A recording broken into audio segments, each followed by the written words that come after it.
Councillor Fielding to close. Well, thank you, Mr. Speaker, and I want to thank all the councillors for your comments. There's a lot of comments out there that talked about some of the funding proposals, some of the positive elements. Mayor Cates indicated that. There's also people that talked about how we can improve the budget. There's no questions about that. There's always nuances of where you can change or differences of opinion of where the dollars should be spent and how they should be spent. There's also a lot of concern of how we go forward. I don't think anyone in this chamber disagrees with that. We need a roadmap forward that we can definitely count on. But as Mayor Cates indicated, I would like to point out some of the positive elements once again of this budget. Total streets are going up by 34%, $154 million being spent.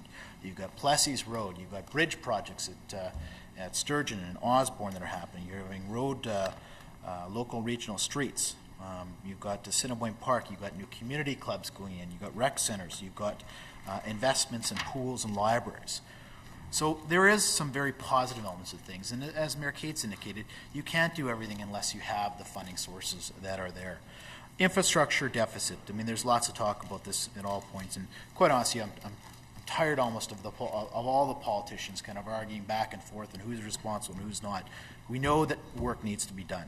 If you look at the budget that we had in 2001, I think we were around $125 million in capital projects. This year, we're almost triple that. So there is money that's being spent. Lots of dialogue.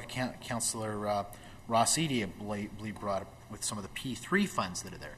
Well, I can tell you that the P3 funds, the P3 projects are very important investments. Councillor Brawadi so rightly indicated the benefits that we have with the P3s. You're on the roads earlier.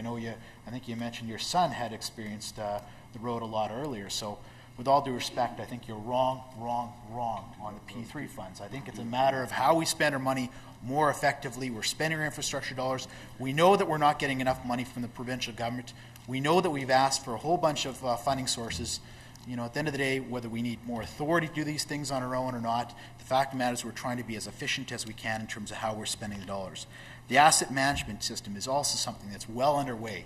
We anticipate 2013 we'll take a look at that to spend the dollars where we want as opposed to just allocating dollars here and there. You've got to address the infrastructure that's there. Some other issues that have been brought up in terms of the library budget, which I think is very much important. We are making some investments in St. Vital and St. Norbert in terms of a library replacement.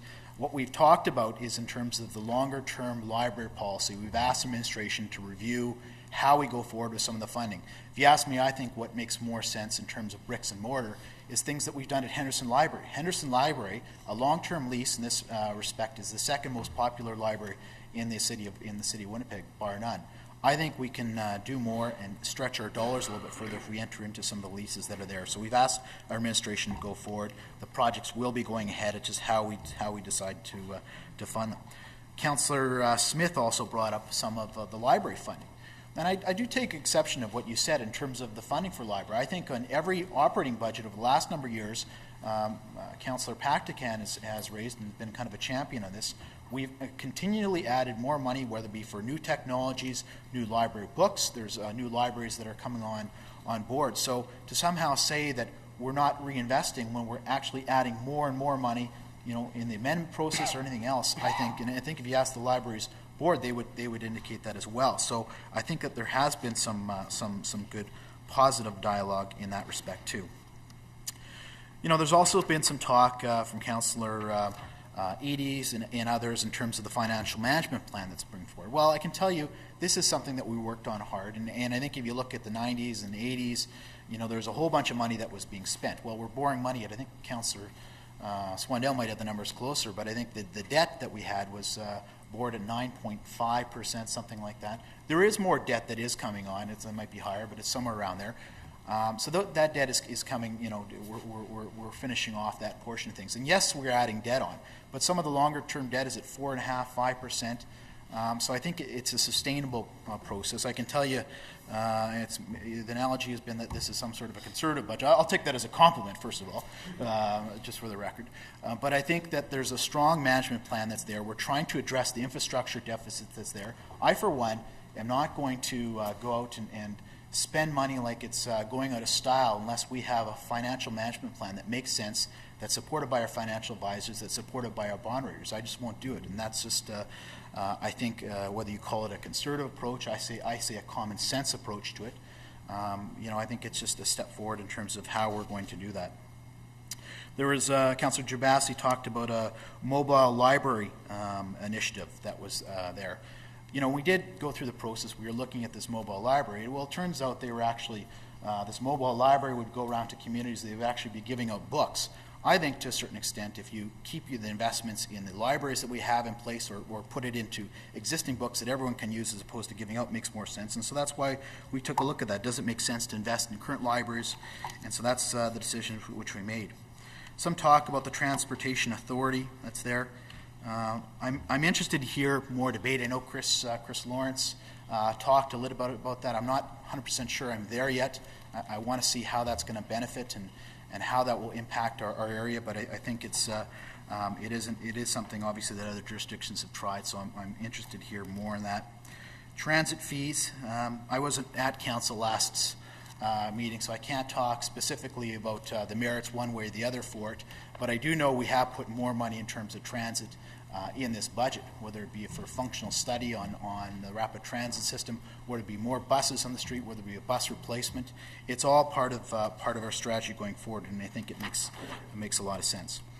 There's also some talk in terms of the provincial responsibility, and to a certain extent, I think we've thrown out every idea we can. Some I've liked, some I haven't, in terms of how we're getting revenue sources. I generally, the most skeptical in terms of more revenues, I think here at council, but to a certain extent, I think we're putting forth ideas to the provincial government, and we've been turned down all along, whether it be gas tax, whether it be a share of the PST or a percentage of it, you name it, there's been no room for growth in terms of this. And they they really have a responsibility, I think, to meet the needs here. I know that the Premier and their officials have been talking about us borrowing more money. Well, we have borrowed more money in this budget because we have to do it. We're not getting any response from the provincial government on this.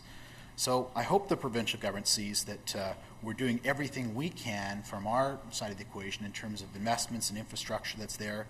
We've been turned down consistently on this, yet they're forcing us to spend money on the nitrogen removal plant, hundreds of millions of dollars. I personally don't get it, but I want to continue that dialogue with other levels of government to get more funding that's in place.